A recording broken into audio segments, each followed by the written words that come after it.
नमस्कार दोस्तों, मैं जितेंद्र प्रजापति आपके अपने YouTube channel Prajapati judicial classes में स्वागत करता हूं। आज हम लेकर के आए हैं संविधान का अगला टॉपिक, जिसमें देखेंगे महत्वपूर्ण प्रश्नों को। तो पहला प्रश्न है हमारा, संविधान के कौन से अनुच्छेद के तहत संसद किसी नए राज्य की संरचना कर सकती है? तो इसका राइट आंसर की अगर हम बात करें तो इसमें अनुच्छेद 3 के अंतर्गत संसद को नए राज्यों की स्थापना एवं वर्तमान राज्यों के क्षेत्रों, सीमाओं या नामों में परिवर्तन करने की शक्ति प्राप्त है। इसलिए जो इसका राइट आंसर हो जाएगा वो ए हो जाएगा, यानी अनुच्छेद 3। अगला क्वेश्चन जो है हमारा वह है कि निम्नलिखित में से किस अभिलक्षण को हमने इंग्लैंड यानी यूके के संविधान से ग्रहण नहीं किया है। तो इसका राइट आंसर हो जाएगा सी, यानी उच्चतम न्यायालय। अब देखने वाली बात यह है कि भारतीय संविधान में समाविष्ट उच्चतम न्यायालय का प्रावधान इंग्लैंड यानी यूके के संविधान से ग्रहण नहीं किया गया है या संयुक्त राज्य अमेरिका के संविधान से ग्रहण किया गया है। जो उच्चतम न्यायालय का प्रावधान है ये अमेरिका के संविधान से ग्रहण किया गया है, इसलिए इसका राइट आंसर सी हो जाएगा।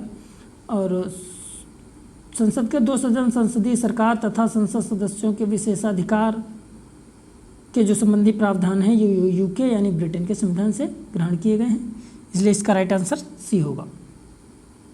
अगले क्वेश्चन की ओर चलते हैं।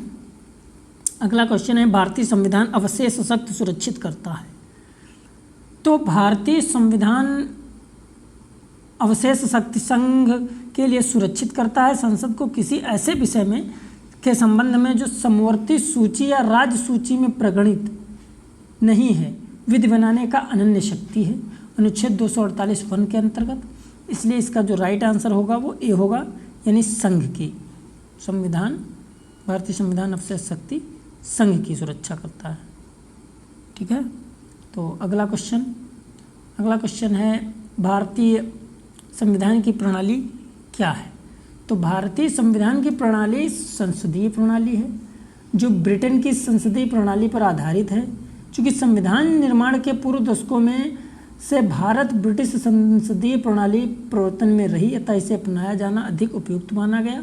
इसलिए इसका राइट आंसर जो होगा वो संसदीय प्रणाली हो जाएगा, यानी ऑप्शन ए हो जाएगा। अगले प्रश्न की ओर चलते हैं।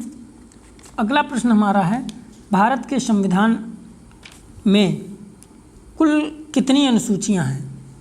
तो भारत के संविधान में 9 अनुसूचियां हैं। और भारत के संविधान में 12 अनुसूचियां हैं, क्योंकि 9वीं अनुसूची, भारत के संविधान में 8 अनुसूचियां तथा 395 अनुच्छेद थे। और प्रथम संविधान संशोधन जो 9वीं अनुसूची 12वें संविधान संशोधन द्वारा, दल बदल से संबंधित 10वीं अनुसूची, 73वें संविधान संशोधन द्वारा पंचायतों से संबंधित 11वीं अनुसूची तथा 74वें संविधान संशोधन द्वारा नगर निकायों से संबंधित 12वीं अनुसूची संविधान में जोड़ कर दिए जाने से वर्तमान में संबंधित जो है कुल 12 अनुसूचियाँ हो गई हैं। तो इस आधार पर हमारा जो राइट आंसर हो जाएगा वो हो जाएगा 12 अनुसूचियाँ, यानी ऑप्शन डी हो जाएगा। अगला क्वेश्चन है, भारतीय संविधान में कितने अनुच्छेद हैं?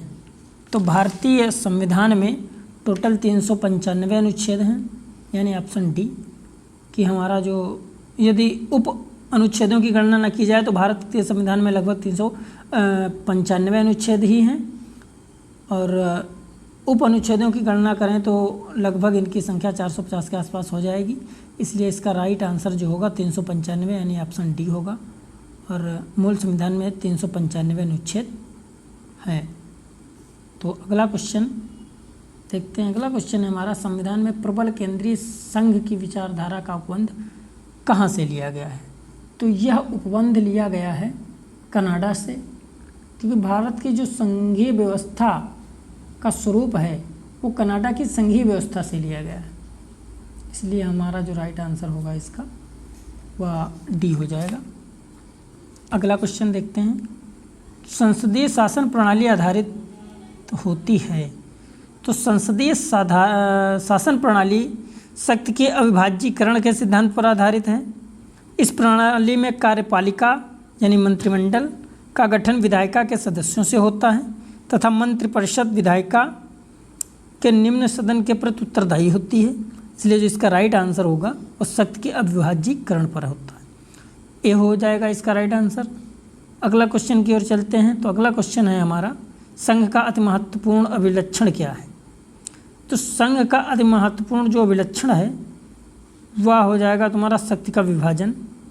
आंसर नंबर सार्वभौमिक विधान हो जाएगा, क्योंकि सार्वभौमिक जो विधान है वो संघ की शक्ति एवं शासन व्यवस्था का परिचायक है।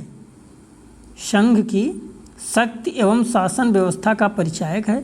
इसलिए जो इसका राइट आंसर है वो सार्वभौमिक विधान हो जाएगा, यानी ऑप्शन डी हो जाएगा। तो अगले क्वेश्चन की ओर देखते हैं। भारतीय संविधान के अंतर्गत संप्रभुता संबंधित है। अब संप्रभुता किससे संबंधित है? तो भारत की सरकार आंतरिक तथा बाह्य मामलों में अपनी इच्छा अनुसार आचरण करने के लिए पूर्ण रूप से स्वतंत्र है, वो फैसला ले सकती है। यह संप्रभुता किसी विदेशी सत्ता में नहीं अपितु भारत की जनता में निहित है, कि मतलब जो है कोई विदेशी सत्ता से हम बंधे हुए हैं, ऐसा नहीं है। और भारत अपनी विदेशी नीति के मामले में पूर्णतः स्वतंत्र है, वो स्वतंत्र तरीके से फैसला ले सकता है, निर्णय ले सकता है। वह किसी देश से मित्रता और संधि कर सकता है।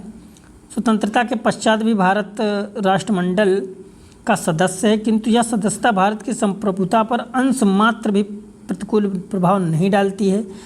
भारत इसकी सदस्यता स्वेच्छा ग्रहण की है और वह जब चाहे इससे अलग कर सकता है, इसलिए इस पर किसी का बर्डन नहीं है।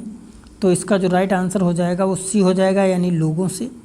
तो ये संप्रभुता जो है वह जनता में है, यानी लोगों में है। इसका आंसर सी। अगला क्वेश्चन की ओर चलते हैं। अगला क्वेश्चन हमारा है, निम्नलिखित में से किसे शक्ति का सर्वोच्च स्रोत माना जाता है? तो संविधान के अनुसार अगर हम संविधान की बात करें तो भारतीय संविधान के अनुसार शक्ति के स्रोत के रूप में भारत का संविधान सर्वोच्च है। अब भारत का संविधान सर्वोच्च है क्योंकि कार्यपालिकीय जो शक्ति, विधायी शक्ति और न्यायिक शक्ति, सभी का स्रोत जो है वो संविधान ही है। इसी कारण इसे संविधान द्वारा प्रदत्त अपने सभी अधिकारों और शक्तियों का प्रयोग संविधान द्वारा निर्धारित सीमा के भीतर ही करना होता है। इसलिए इसका राइट आंसर जो होगा वो भारत के संविधान को हो जाएगा, यानी ऑप्शन डी हो जाएगा। तो सर्वोच्च शक्ति है भारतीय संविधान को प्राप्त है। अगला क्वेश्चन की ओर चलते हैं। तो अगला जो क्वेश्चन है हमारा वह है, भारतीय संविधान में के अनुच्छेद 5 में प्रयुक्त वाक्यांश प्रत्येक व्यक्ति में शामिल है। अब प्रत्येक व्यक्ति में शामिल है, इसका ऑप्शन है एक बंदी, दूसरा सशस्त्र सेनाओं का सदस्य, क्षेत्र के अंदर जन्मा व्यक्ति, ये सभी। तो देखो यहाँ पर सबसे महत्वपूर्ण बात यह है कि जैसे भारत का संविधान का अनुच्छेद जो 5 है, अधिवास यानी अधिवास द्वारा नागरिकता का प्रावधान करता है। जो अनुच्छेद 5 है अधिवास द्वारा नागरिकता का प्रावधान करता है। अधिवास द्वारा नागरिकता प्राप्त करने के लिए 2 शर्तें पूरी होनी चाहिए। अब वो 2 शर्तें कौन कौन सी? प्रथम यह है कि भारत की व्यक्ति का भारत में अधिवास हो। दूसरी यह कि वह व्यक्ति इस अनुच्छेद द्वारा निर्धारित 3 में से एक शर्त पूरी कर रहा हो। अनुच्छेद 5 में प्रयुक्त प्रत्येक व्यक्ति वाक्यांश में संविधान के प्रारंभ पर भारत के राज्य क्षेत्र में अधिवसित हर व्यक्ति जो कि भारत के राज्य क्षेत्र में जन्मा हो अथवा उसके माता या पिता में से कोई भारत के राज्य क्षेत्र में जन्मा हो, यह संविधान के प्रारंभ से पहले, जो संविधान हमारा लागू हुआ था उससे पहले न्यूनतम 5 वर्ष तक भारत के राज्य क्षेत्र में साधारणतया निवासी रहा हो। अगर वह साधारणतया 5 वर्ष तक निवासी रहा है तो शामिल है। ऐसे बंदी या सशस्त्र सेनाओं के सदस्य जो उपर्युक्त शर्तों को पूरा करते हैं इसके अंतर्गत आ जाते हैं। तो इस आधार से अगर हम बात करें तो बंदी भी आ जाता है, सशस्त्र सेनाओं का सदस्य भी आ जाता है और भारतीय क्षेत्र के अंदर जन्मा व्यक्ति भी आ जाता है। तो इसका राइट आंसर जो होगा तो ये ऑप्शन डी हो जाएगा, यानी सभी। तो option D is right answer in this question. अगले क्वेश्चन की ओर चलते हैं। तो अगला क्वेश्चन है, विधि प्रशासन की व्याख्या संबंधित है, किस विधि शास्त्री से संबंधित है? तो डाइसी ने अपनी जो है विधि प्रशासन की व्याख्या की है। डाइसी ने विधि प्रशासन की व्याख्या रूल ऑफ लॉ, जिसे विधि का शासन के नाम से जानी जाती है। और प्रोफेसर डाइसी जो हैं इनके विधि शासन के तात्पर्य निम्नलिखित 3 बातों से है। एक, मन मानेपन पर अंकुश या विधि की सर्वोच्चता और विधि के समक्ष समता तथा संविधान न्यायालय निर्वचन पर आधारित है। इसलिए जो इसका राइट आंसर होगा वो सी हो जाएगा, यानी प्रोफेसर जो है डाइसी हो जाएगा। अगले क्वेश्चन की ओर चलते हैं। अगला क्वेश्चन हमारा है, संविधान के कौन से भाग की व्यवस्था न्यायालय द्वारा की जा सकती है? तो संविधान का अनुच्छेद जो 32 है वो मूल अधिकारों के प्रवर्तन हेतु उच्चतम न्यायालय को अधिकारिता प्रदान करता है, और मूल अधिकार के प्रवर्तन हेतु उच्चतम न्यायालय द्वारा व्यवस्था की जाती है संवैधानिक उपचारों का अधिकार अनुच्छेद 32 अगर हम भारतीय नागरिकों के प्रदत्त 6 मूल अधिकारों में से स्वयं एक है। जबकि अनुच्छेद 37 के अधीन नीति निर्देशक तत्वों के बारे में कहा गया है कि न्यायालय द्वारा परिवर्तनीय नहीं है। जो अनुच्छेद 37 के अधीन नीति निर्देशक तत्वों के बारे में कहा गया है कि जो न्यायालय द्वारा परिवर्तनीय नहीं है, तो इसका जो राइट आंसर होगा वो डी हो जाएगा, यानी विदेशी राज्यों में से इसका राइट आंसर बी हो जाएगा, मूल अधिकार। यानी संविधान में से भाग की व्यवस्था न्यायालय द्वारा की जा सकती है, तो इसकी व्यवस्था की जा सकती है, ये ऑप्शन बी हो जाएगा, यानी मूल अधिकार की व्यवस्था की जा सकती है। अगली क्वेश्चन की ओर चलें तो अगला क्वेश्चन है, शिक्षा का अधिकार से संबंधित मौलिक अधिकार संविधान में जोड़ा गया। तो शिक्षा का अधिकार जो जोड़ा गया वो 86वां यानी 86 संशोधन अधिनियम 2002 द्वारा जोड़ा गया, और यह एक नया अनुच्छेद 21 का जोड़ा गया, जिसके अधीन 6 से 14 वर्ष तक की बालकों को शिक्षा के अधिकार के मूल अधिकार बना दिया गया।